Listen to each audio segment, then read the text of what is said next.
పెద్దపల్లి జిల్లా గోదావరిఖనిలో schools college యాజమాన్యాలతో పాటు bus auto డ్రైవర్లకు అవగాహన సదస్సు నిర్వహించారు పోలీసులు.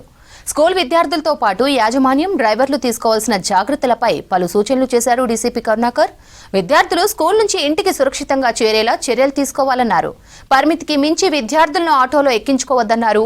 మద్యం తాగి వాహనాలు నడపొద్దని, ట్రాఫిక్ రూల్స్ పాటించాలని సూచించారు. ప్రతి డ్రైవర్ దగ్గర వెహికల్ కి సంబంధించిన అన్ని పత్రాలు ఉండాలన్నారు DCP Karunakar. Traffic awareness programme ఇక్కడ పెట్టడం జరిగింది.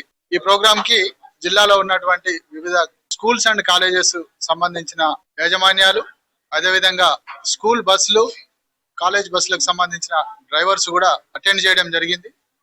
దీంట్లో వాళ్ళకి తాగి వాహనం నడపకుండా ఉండే విధంగా, అదేవిధంగా ర్యాష్ అండ్ నెగ్లిజెంట్ గా డ్రైవింగ్ చేయకుండా ఉండే ట్రాఫిక్ రూల్స్ ను వాళ్ళు పాటించి రోడ్ యాక్సిడెంట్స్ జరగకుండా ఉండే విధంగా ఏ విధంగా అయితే ఉండాలో వారికి సూచనలు చేయడం జరిగింది.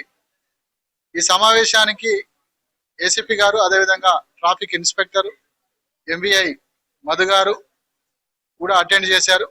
ఎవరు కూడా తాగి వాహనాలు నడపొద్దు, అదేవిధంగా డ్రైవింగ్ చేస్తున్నప్పుడు సెల్ ఫోన్ వాడొద్దు, ఓవర్ స్పీడ్ గా వెళ్ళొద్దు, వాళ్ళు సిగ్నల్ జంప్ కూడా చేయొద్దు. టూ వీలర్స్ ఎవరైతే నడుపుతున్నారో వాళ్ళు విధిగా హెల్మెట్ వాడాలి.